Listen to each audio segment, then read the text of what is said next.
all you need to know is my name is Joe, and I'm here to give the talk. That's all you really need to know. All that extra stuff is not that important, but I appreciate you being so kind to me. This is my first visit to Indonesia, and I'm already enjoying it. You've been very gracious, very kind to me. So I hope you have it in your hearts to enjoy this lecture over the next 45 minutes or so. You know, we have lots of slides to get through, but as I always say, it's more important to get through to your crowd than it is to get through your slides. So I want this to be helpful for you. I'm very aware that you're in various stages of training. Some of you are earlier, some of you are later, some of you have finished your training and are in practice already. And I tried to structure the lecture in such a way that it would give us an insight no matter what level you're on. And we're going to focus a little bit more on the diagnosis side. I'll make a few comments about treatment. We know that treatment is quite different here than it might be in the United States where I practice, but we'll hopefully find it of benefit as we go through. So in terms of our objectives or what I'd like to achieve over the next hour together, we'll have an overview of the types and that what I might call the spectrum of multiple myeloma and other plasma cell dyscrasias. There's so many others, we're not going to be able to talk about many others. If we have time at the end, we'll spend a little bit of time talking about amyloidosis. But outside of that, we won't have time to talk about the very rare things like Poem syndrome or Castleman's or even Waldenstrom's. We'll have to save that for another visit on a different time. And in talking about myeloma in particular, we'll talk about MGUS, or monoclonal gammopathy of undetermined significance. Sometimes I like to say it's more significant than you think. This is a condition that we often just dismiss as being a benign condition with a small amount of protein in the blood that doesn't hurt anybody, but it actually can be very significant. And so we'll talk a little bit about it. We'll talk about how we've changed in the last 2 years this month. We formally changed the diagnostic criteria for myeloma. So we used to say that we can only diagnose myeloma when a patient is experiencing some kind of organ damage, and now we've changed that definition. We'll talk a little bit, as I mentioned, the features of amyloidosis, in particular the AL type or the light chain type. And we'll talk a little bit about transplant, and then hopefully show to you that all this work that we've been doing and the clinical trials that we run has made a big difference. There are very few cancers that you can study today that we can argue we have tripled the average survival of patients in the last decade. How many cancers can you think of in which we've done that? Very few. But multiple myeloma is one of them. The average survival of patients a decade ago was maybe 2 years, 2.5 perhaps.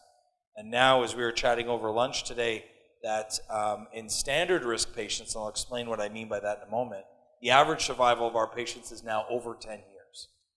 And that's very significant, especially when we diagnose this disorder in younger patients. We'll talk a little bit about that as well. So let's start with the case. This is a real case. So it's a 68-year-old gentleman.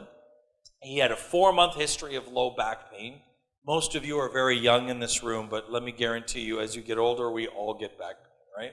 So I'm not saying that, I've been on a plane for 40 hours, so my back is sore, but hopefully I don't have myeloma, right? But if you come to my clinic, you're going to think that everybody in the world who has back pain has myeloma, because that's how people present. But anyway, this poor man had myeloma for about 4 months, and he was treated by his primary care physician and a physical therapist and even a chiropractor, and it just didn't get better.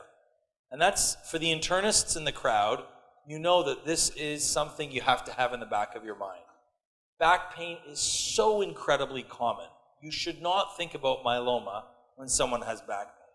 But when someone has persistent back pain that despite appropriate interventions does not get better, there should be a question raised in the mind. And I really credit this family physician who wanted to just do plain x-rays.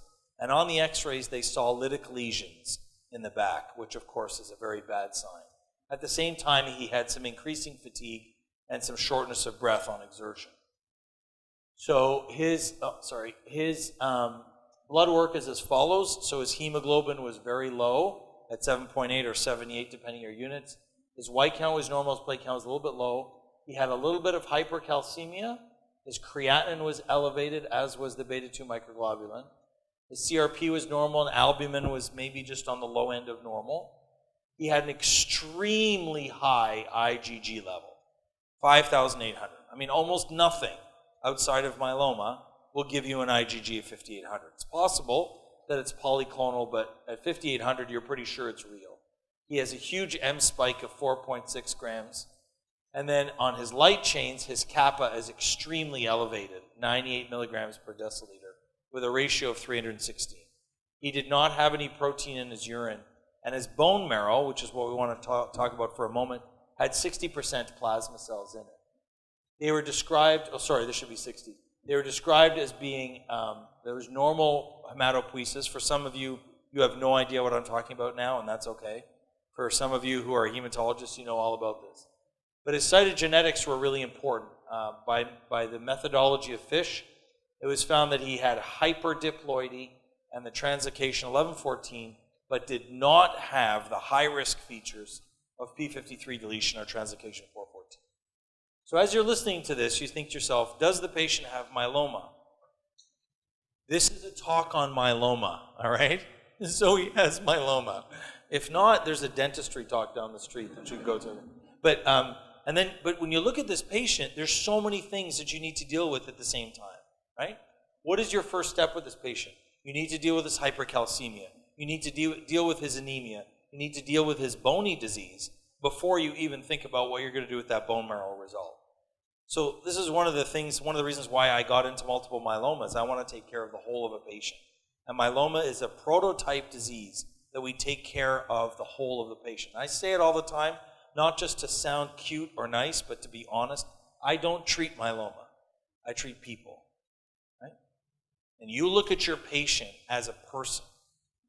And that is the art of medicine. I can tell you with an open and honest heart, I look at every single patient that walks into my clinic, and I think, if this were my family member, how would I want to take care of them? How would I want them cared for? When you get into that habit, it's in your mind and it's in your heart, you'll take better care of your patients. And you'll provide to them the kind of care that they deserve. Because we don't want to provide bad care for patients. No matter what drugs we have available, no matter what tests we have available, we give them the best that we have. So myeloma accounts for about 1% of all malignancies. In the US, we have about 24,000 new cases per year. It's more common in men than women. It is a bit more common in the African American population or in the black population than the white. In the US, I was hearing that it's a little bit younger here in Indonesia, but our median diagnosis age is 66. It's extremely rare for patients under 40 to have myeloma. Now, I have a particular research interest, and I've written some papers about our experience with very young patients. Until recently, we thought the youngest patient in the world was 18 years old that we had seen at Mayo Clinic. But I was just visiting, and I met this young man in Uruguay. They diagnosed a young boy of 8 years old with myeloma. And he has, obvious myeloma. It took a year to make the diagnosis because no pediatrician on the planet knows how to say the word myeloma, right? But this poor young boy had it, but it's extremely rare in the very young. And what is it? Well, it's a malignant plasma cell dyscrasia. What do we mean by that? Well, the plasma cells, you probably did not wake up this morning and hug your plasma cells, right? You probably should have, though, because they're really important. Some of you, this is very simple, but for those of you who aren't familiar with this yet, plasma cells are a centerpiece of your immune system. If I give you a tetanus shot in your arm, I'm not giving you tetanus. I'm training your body to know what tetanus is in case you step on a rusty nail. And plasma cells are a critical part of that. Plasma cells are the ones that respond to that vaccination and produce an antibody that you keep in storage until such time as you need it. In myeloma, those plasma cells become cancerous. What is cancer? Identical, uncontrolled growth. Three things. Identical, uncontrolled growth. It's really what is going on in a patient with cancer of any sort. It's just easier to conceptualize breast cancer or colon cancer than it is a liquid tumor, but it's the same concept. And so now these cells, instead of making good protein or good immunoglobulin, they make bad immunoglobulin. As I'll show you in a moment, we're coming to learn that it's not even just about the tumor itself. It's not really just about the plasma cells. It's how those plasma cells infiltrate and involve the environment around them. So it's like if there's an enemy that comes into the building across the street, right? It's not just the strength of the enemy, it's what the enemy can do with that building. And the enemy has all the resources of that building, the water, the Wi-Fi, the hydroelectric power, everything at their disposal. And so this is important when we come to treat the disease, because sometimes we can't get to those plasma cells because they know how to hide, but we influence the environment around them. So if I can't get to that enemy in the building, then maybe I can turn off the power. Maybe I can turn off the Wi-Fi. Can you imagine living without Wi-Fi? I mean, your generation. Are you kidding me?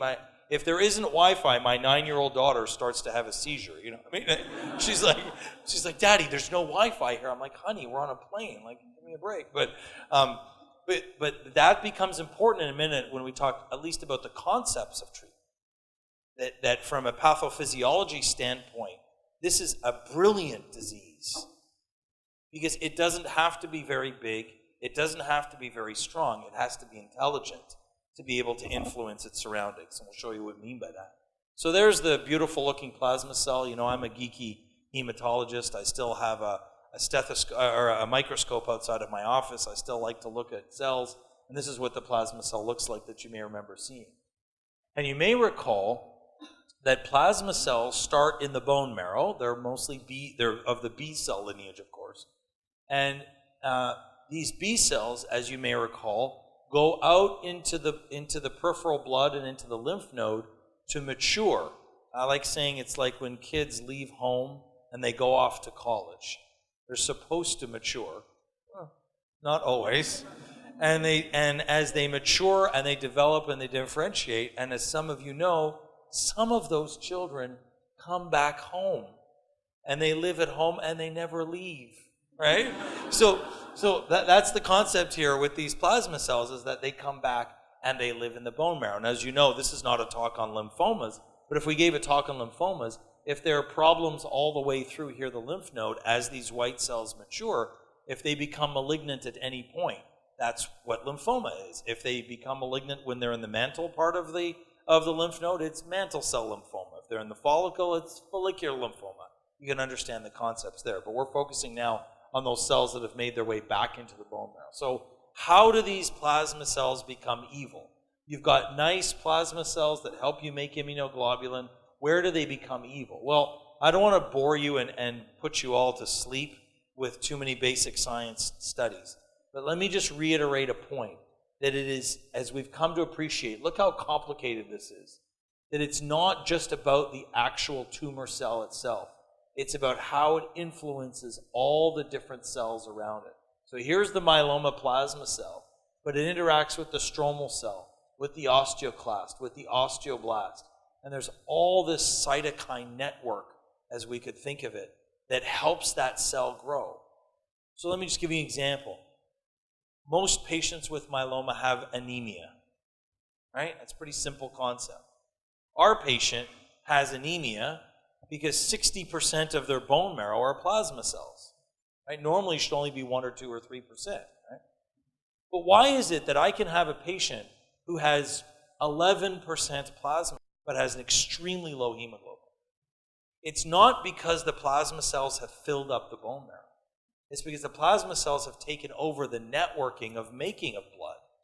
Right? Whether it's through erythropoietin or multiple other cytokines, they're now influencing that system for themselves and not for the body, the rest of the body. And that's why it's so important to understand this. Now, this is not what your job is. This is what my job is to try and understand all of these different targets so that I can find new ways to beat myeloma. Because even though we've developed all these new drugs, unfortunately, the disease continues to grow. And so, again, just to give you a little bit more detail and scare you off a little bit more, look at all the different cells that are involved. And this becomes important because now we're starting to understand a little bit more of the immune system's role. And I'll talk for some of you that might be coming to my lecture tomorrow, we'll talk a little bit about this and how our understanding of immunotherapy has changed. And I would say in all of the drugs that we use and all of the treatments that we use for immunotherapy in cancer, in myeloma is perhaps the most fascinating, because myeloma has one of the most impaired immune systems of any cancer patient. And so as we come to appreciate what all these different parts are, we can now, for example, we have a drug that engages natural killer cells. Natural killer cells just sound bad, don't they? I mean, can you imagine your name being natural killer cells, you know? And you know, the pathway that they use is called EAT, the EAT pathway. I'm like, watch out for these guys, right? But we have drugs now that can engage them. We have other drugs that are targeting the T cells. So sometimes we can't even really get to the myeloma the myeloma cell itself. We can get to its surroundings. All right, I won't scare you anymore with the pictures. So when we come to what I think of as the spectrum of multiple myeloma, we have this spectrum that you might be familiar with. I put patients into 4 categories. The first category is MGUS, monoclonal gammopathy of undetermined significance, and I'll tell you more about it in a moment. But these patients have less than 10% plasma cells in the bone marrow, which is the definition of myeloma, 10 or greater. In the old days, it used to be 20 or 30%. But those patients do not have organ damage by definition. By contrast, moving one step up, people who have asymptomatic or smoldering myeloma also do not have organ damage, but they do have greater than 10% plasma cells. And I'll show you in a moment why we have to watch those patients a bit more closely. And then there are patients with true myeloma that we'll be talking about because they have some kind of organ damage. And then perhaps the most aggressive form of myeloma is plasma cell leukemia. Plasma cell leukemia is a fascinating disease to study. One, because sadly, the average survival used to be 3 months. It's gotten a lot better now. But now, it's not even that enemy is infiltrating the building. The enemy has its own backpack, okay, with all the resources that it needs. And it doesn't need to be in any environment anymore. That's scary, right? That's not cool. Sometimes it manifests in what we call extramedullary disease. When we start to see myeloma popping up in different places, I have a patient who sadly died recently. One of the most aggressive forms of myeloma I've ever seen in my career. I mean, she came in, she had a small lump in her breast. We were worried she had breast cancer.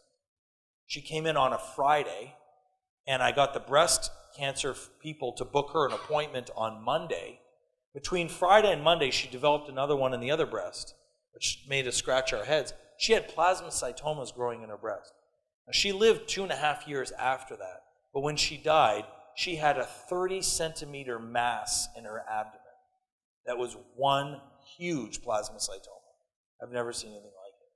So when this disease starts to grow autonomously, then we know it is perhaps the most aggressive disease we have.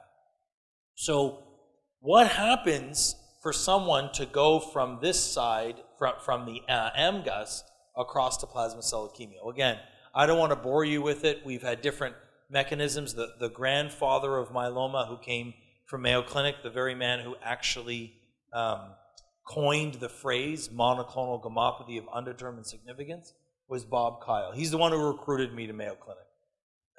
Some of you are young in your career, and you're going to be very influenced by someone. But you have to understand, when I was a myeloma, just a young myeloma doctor back in the day, and you know, Bob Kyle was like God, right? You just say the word Bob Kyle, and you hear angels singing. Oh, oh, you know, I mean, and for those of you who are old enough, I don't know if anyone are old enough to know the news broadcaster Walter Cronkite. Anybody know him? So he had this very characteristic voice, and he would end the news every day, and that's the way it is. And Bob Kyle sounds just like that, right? So when he says a monoclonal gammopathy of undetermined significance. So he had this classic voice, and I was in Toronto, and I was happy there. I had a big myeloma clinic. You know, we had 2 babies. Life was good. And Bob Kyle calls me on my phone and says to me, "Joe, I'd like to spend the next 30 minutes telling you why you should come to Mayo Clinic." And he just started going on and on and on about how I would work with him and do this. And, you know, for those of you who've seen the movie, I basically said, "You had me at Bob. You know, I'm coming." And so he coined this phrase. And so he helped discover that various things can happen along the way. We don't know all the answers. You all have plasma cells here today, and hopefully they're normal. But realistically, and not to scare you, but I know you're a young crowd, but just by sheer number, at least 5 people in this room, as we speak, are developing MGUS. I'm sorry. I love you, but I'm just being honest, right? I mean, I'm not trying to, again, scare you too much, but that's exactly what's happening. At some point, there is some kind of change. Now, thankfully, the overwhelming majority of people who get MGUS will never have myeloma. But there is a small fraction that go on to develop. That's why I tell people, look, I treat the most common cancer in the world. If you add MGUS to malignancy, because in a sense it is a malignant cell, it might be the most common common cancer in the world. 5% of the adult population has MGUS, as I'll show you in a moment. So as we define myeloma, you remember that the immunoglobulin is based with light chains on the outside and heavy chains in the middle. We won't go through this in too much detail. And this is your typical normal serum protein electrophoresis. I assume, how many people have seen this picture before? Oy vey. Okay, so we need some help here. So this is your typical serum protein electrophoresis. You all have a very important protein in your blood. Starts with A and rhymes with balbumin. Anybody? Albumin. Thank you, you're brilliant. Well done. And then we have all these other little proteins in our blood, and then this is where our immunoglobulins tend to live. So there's the beta region and the gamma region there, and so in a normal situation, someone has IgG, IgA, and IgM, and then there's an even distribution between kappa and lambda. What happens, unfortunately, in myeloma is that someone develops a so-called M spike. So now there's a concentrated amount of that abnormal protein, which creates this, what we call band. It's called a spike by, of course, the way it looks like on the serum protein electrophoresis. And in this patient, of course, it's an IgG lambda monoclonal protein. There's almost no IgA or IgM, and the kappa is very faint. But we also know that it's not just important to look at the heavy chains, we have to look at light chains. 20% of myeloma patients do not have an M spike. So if you're screening for myeloma by just doing a serum protein electrophoresis, you're not doing enough, because you're going to miss 20% of people. Sometimes I gave a big talk once to several hundred people in Brazil where they were trying to decide whether or not the authorities were there from the government, or they came to listen to my lecture, poor people, but they had to listen to me. They were trying to decide, should we include the light chain test in the country? And I asked everybody who was born between January the 1st and March the 15th to stand up. And I said, if this whole room was myeloma, all of you that just stood up would not have been diagnosed. And that sends a strong message, doesn't it? So you can't forget that 20% of patients have light chain. So when do you order serum protein electrophoresis? It's not a perfect list, but I give a lot of talks to primary care doctors and to general internists, and this is the usual 7-point list that I give them. I'm not going to go through it in a lot of detail, but we don't routinely order it on everybody.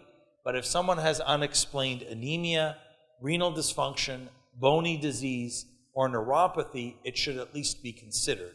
And then, of course, there's the catch-all if there's something else that points you in that direction. But we don't go around and order. So for those 5 of you that are making a monoclonal protein, don't worry. I don't have a lab test kit outside. I'm not going to test you on the way out. We don't routinely do that. So to review then, MGUS, you have a smaller monoclonal protein, less than 10% plasma cells, and no end organ damage. And we define that damage by the acronym CRAB that you might be familiar with: calcium elevation, renal insufficiency, anemia, and bone disease. And people cannot have these list of diseases that we know are associated with a monoclonal protein. Just because you find a monoclonal protein doesn't mean someone has myeloma. They could have lymphoma, right? They could have lots of other things where there's a small amount of it. As I mentioned, it's very common. 5% of patients over 70 have it. That's probably an underestimate of what is really happening. As I mentioned, it's more common in the African American population. It's also more common in people who have an inflamed immune system. This is not a shock, right? If your immune system is charged up and you're making more polyclonal immunoglobulin, it's not a shock if you make a little bit more monoclonal protein as well. But it's not just making a little bit of it.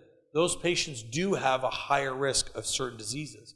So even though we think of MGUS as undetermined significance, right? There is some significance to it. Patients with MGUS actually do have an increased risk of thrombosis, for example, and we have to watch for that. And then there's this other group of patients that are very complicated that come in with neuropathy. They usually have an IgM monoclonal protein that is triggering this, but we don't really understand the mechanism. I can tell you that if you look at all plasma cell dyscrasias, myeloma, amyloidosis, Poem's disease, Waldenstrom's, all of them have some degree of neuropathy involvement, right? So it is, you have to have a good relationship with your neurologists. I know that they don't do very much. We used to say they diagnose and adios. You know, they don't know, they can't treat anything, but they can tell you where the problem is. But, sorry, if there are any neurologists in the crowd, I'm sorry. I'm sorry you're a neurologist. No, but the reality is that, that there is a mechanism we don't understand, that even before treatment, right, we give people things like vincristine and thalidomide and whatever else that we know affects the nerves, but the disease itself can be associated with the nerves.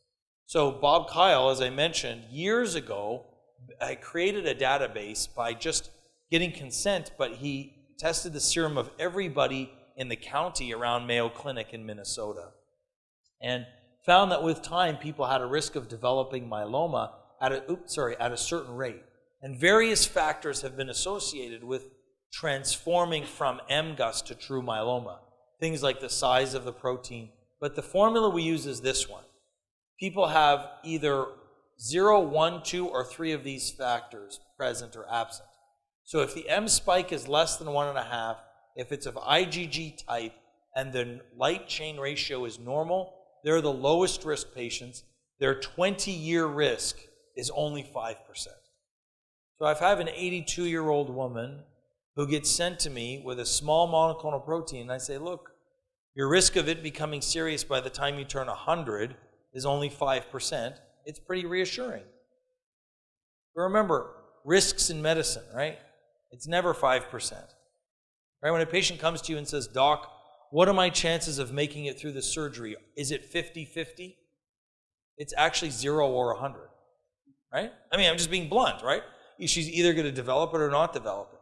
But that's different than the 40-year-old patient who comes into my clinic who has an M spike greater than 1.5, non-IgG subtype, and an abnormal ratio. Their 20-year risk is 58 or say 60%. So that's a concern. If I told you you have a 60% chance of developing a cancer over the next 20 years, you're going to want to watch it more closely, aren't you? And so it influences how much we monitor patients. So there's no consensus, but we have to make the right diagnosis. We get their baseline testing to prove that they don't have myeloma or another plasma cell dyscrasia. And then I tend to see people once every 6 months or 1 year if they're in the lowest risk category. All right.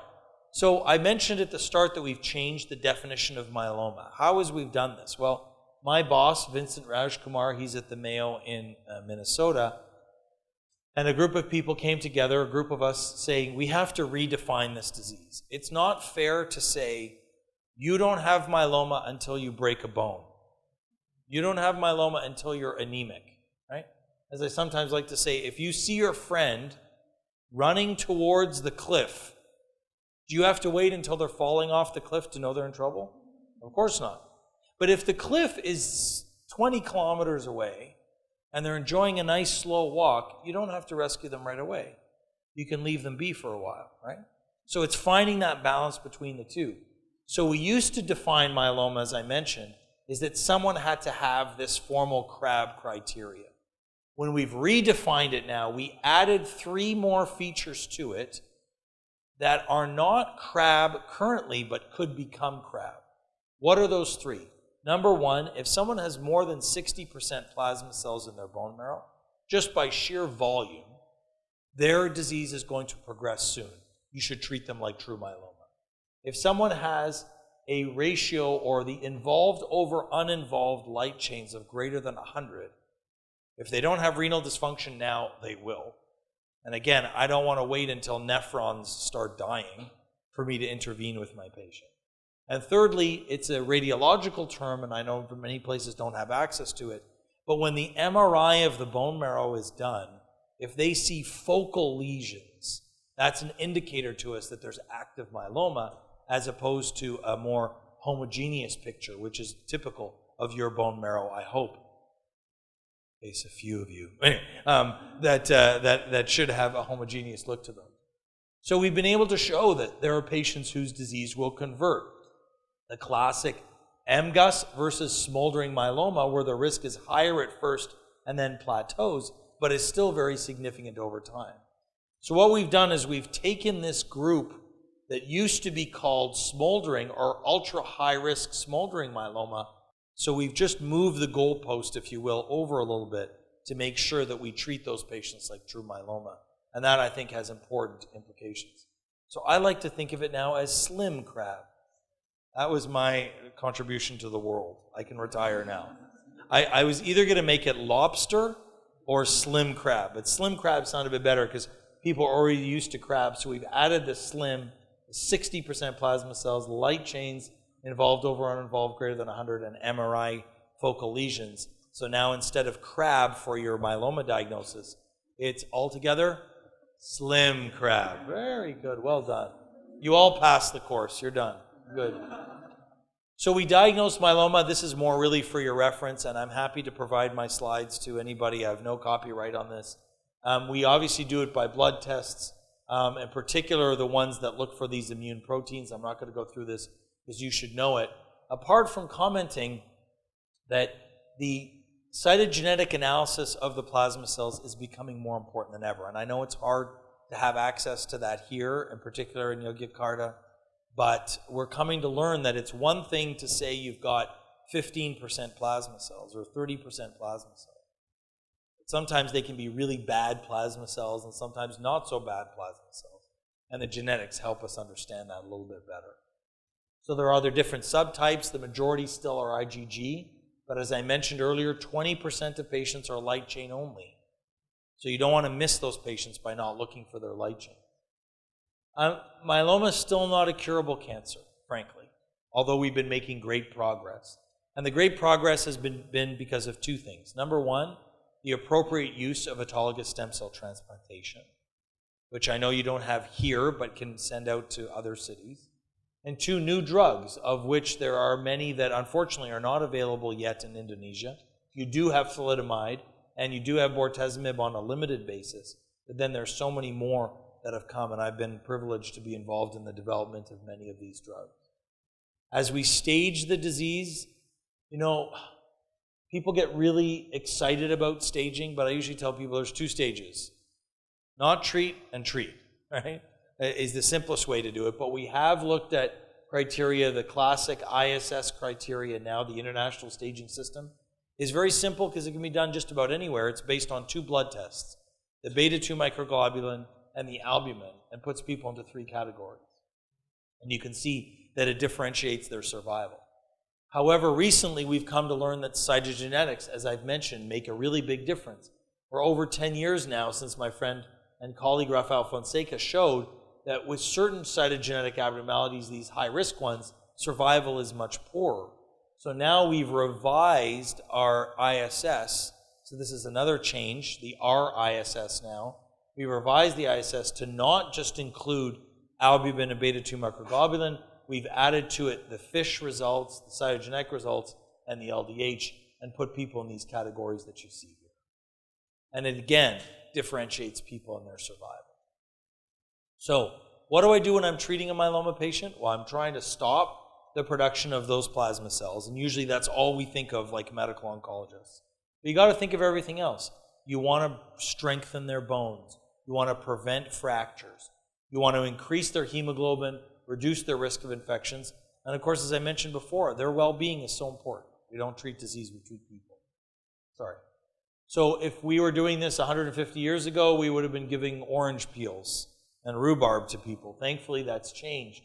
The top of this chart is looking at diagnosis. The bottom part is looking at treatment. And this is only going up to 2000, where literally everything changed after that.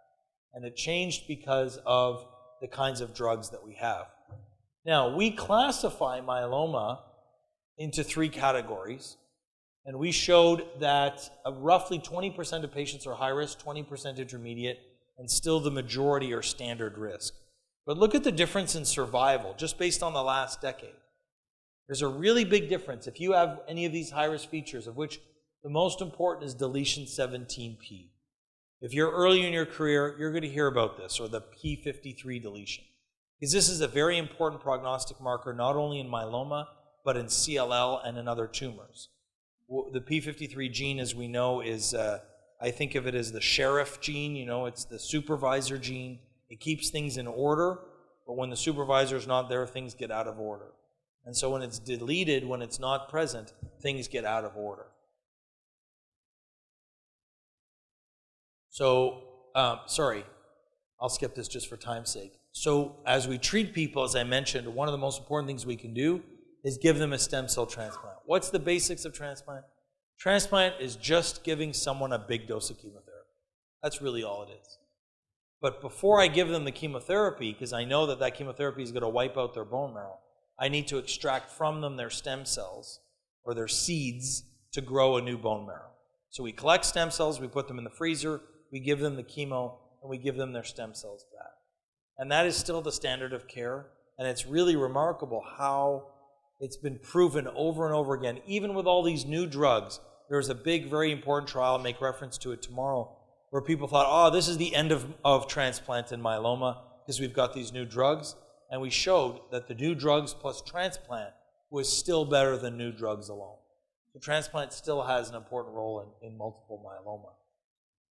So in early days, we didn't have a lot of treatments, and some, as I know, still here, are having to use VAD chemotherapy.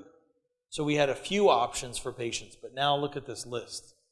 It's remarkable what's happened. And just even in the last few years. In the last year in myeloma in the United States, we've seen panobinostat, daratumumab, ixazimib, and elotuzumab, all of unprecedented, 4 drugs in 1 year. And I know these drugs are not available in Indonesia, so I'm not trying to say this is what you should be doing. I'm just trying to give you hope for the future and have you understand how much it can influence. And when we look ahead to the future, we have so many more drugs that are being developed. I have about 10 open clinical trials right now in myeloma, and we know there are many more things to come with time. Now, another way of classifying these drugs are into the big 4 categories. So right now, I think we have 4 major pillars of treatment of myeloma. We have proteasome inhibitors, immune modulatory drugs, monoclonal antibodies, and alkylators. And the day is going to come very soon where we're going to employ all 4, not necessarily all together at the same time, but in a unified strategy for patients with myeloma. Now, our time is going quickly. We started a little bit late, but let me make a few comments about supportive care and amyloidosis, and then I'll open up for questions. Does that sound good to you? All in favor, sit down. Good. They're very agreeable, Susan. So as I mentioned, we don't just treat the disease, we treat the patient. And so if I had time, I would tell you about bony disease and the use of bisphosphonates. I'd tell you about fatigue and anemia and the importance of ruling out other causes. For some reason, we don't really understand it, but myeloma patients have an unusual rate of hypothyroidism. So you should, when someone gets diagnosed with myeloma and they have anemia, someone should do a TSH because it's a very treatable thing, right? I'd rather give L-thyroxine than chemo, right? So we want to make sure that we don't miss things like that. And we have to treat their infections. Their immune system is weakened. So we don't want to underestimate that. And what I call the cancer care evolution, I think, is getting better. We used to just say it's all about keeping people alive and then keeping them pain-free. Well, we've come to realize it's more than that. We want to care for their nausea and vomiting, their energy, their quality of life, their sleep hygiene is a very important word. You know, how are patients sleeping? What is their sex life like? All the things that are an important part of life, we need to make sure that we look at all of them in patients and not just their disease itself. So what about that patient that we had? Well, clearly the patient had myeloma, They were treated initially with hydration and a bisphosphonate because of that high calcium and the bony involvement. They got an induction chemotherapy with cyclophosphamide, bortezomib, and dexamethasone, went into a transplant and went into complete remission, and is still in complete remission and doing very well. So I mentioned earlier that the survival of myeloma has improved. If we go before and after 1996, we see an improvement. But we look at our Mayo cohort now, we're seeing 66% of people live over 5 years, and even more so, we haven't put on yet, but we're soon to do the next curve, and it's going to be like this. So that we're going to start to see our proportion alive at 5 years is going to be extremely high, probably in the range of 80%. So, in conclusion, MGUS is common. It's important to risk stratify those patients based on their risk of transformation to myeloma. Although myeloma is not common, it's very important that we, even at the level of a family physician, have it on our radar screen. Sorry, this should have been carried over here, but stem cell transplant is still the standard of care. And newer agents are showing promise that I think is really going to revolutionize the future of myeloma. And the mainstay of treatment is still directed at the cancer itself, but as I mentioned, please look at the whole of your patient. In case you don't remember our stratification, this is my license plate back at home. So let me just give you a couple of minutes on amyloidosis. I'll be brief here, but I think it's so important. Here's a case. She's 53-year-old. She's a marathon runner, non-smoker, and for 4 months she's getting fatigued. Now, who of us don't get fatigued, right? We all do. But this was real. I mean, this is a marathon runner who now can't walk up a flight of stairs. And initially her CBC was normal, her CMP was normal. Her family physician thought she was depressed, so put her on antidepressants. It's not a bad idea, I guess, but it was definitely a lot more than that. And it reached to the point, as I mentioned, that she couldn't even walk up 2 flights of stairs. So she got a cardiac workup, and her echo showed a normal LV. And sometimes that's all people look at an echo. Oh, normal LV, you're fine. Remember, the heart has 2 things, right? It squeezes and it relaxes. Her diastolic dysfunction was severe.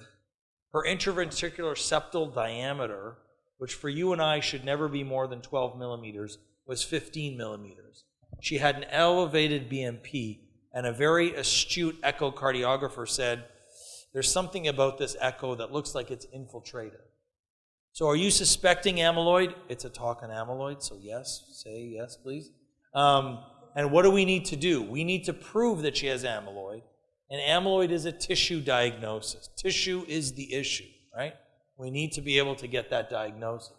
So amyloid was coined by Virchow, who's very special to us as hematologists, because he looked under the microscope and he just saw this stuff stuck between cells. It was extracellular. It was not intracellular. And it almost looked like wax to him. And that's where we got the word amyloidosis from. What makes it pathognomonic is the very specific Congo red staining that when we put it under microscopy, we see this classic green birefringence. So what goes on in amyloid? Here's the basic study. This is the one slide that summarizes amyloid. Someone has an abnormal protein in their blood that goes through this conformational change, these beta-pleated sheets, and gets deposited in the organ. If it starts in the bone marrow from light chains, it's AL amyloid. If it starts in the liver from transthyretin, it's ATTR amyloid. If it starts in the blood because of chronic inflammation from what we're going to see is amyloid protein A, then it's AA amyloid. So I was part of the group that 15 years ago now defined these terms for amyloid. We used to call it primary amyloid, secondary amyloid, hereditary amyloid. We try not to use those words anymore. We use it based on the first letter being amyloid and the second letter being the trigger protein. Now, why that protein gets changed in shape and deposits amyloid, we just don't know. But it can happen from the light chains. And I'll skip ahead to the light chain point here. Sorry, I'm going to skip a little bit. But I just want you to focus a little bit about AL amyloid because it's very similar to myeloma that we just talked about. But in myeloma, what was the key phrase? You had Crab criteria. Here, our patient didn't have Crab criteria. Her calcium was normal. She did not have any renal insufficiency. She was not anemic, and she had no bony disease. So you can't just think about Crab. Here you have to think about organ dysfunction. And it all depends on what organ is involved. And the most common organs are the kidney, where it presents as proteinuria, the nerves, as it presents as neuropathy, the heart, diastolic dysfunction. Those are the critical areas people can have. I had a woman this week in clinic. First case I've seen, she had endometrial amyloid. She presented with gynecological bleeding. I mean, I'm a hematologist. We don't go down there, right? Like, we don't deal with that. And but she presented, and she had an enlarged liver. They did a liver biopsy, and her liver has amyloid in it. So it's a pretty rare situation, but amyloid can affect almost every organ. But these are the ones that are the most common. And I just wanted to conclude by showing you the picture of how these organs can be infiltrated, as we've mentioned. Even in the skin, we can see it. We can see bruising. We can see acquired factor 10 deficiency. And we still treat them very much like myeloma patients. But here it's important not to just reduce the plasma cells that are making these light chains, but to truly eliminate them. And probably the standard of care now that we use is that same combination our other patient got, cyclophosphamide, bortezomib, and dexamethasone. Our group were the first ones to report this about 4 years ago, and it's now really become the world standard of care. So I'm going to stop there because there's lots more that we could talk about plasma cell dyscrasias, but I will thank you very much for your attention and take any questions that you have. Thank you.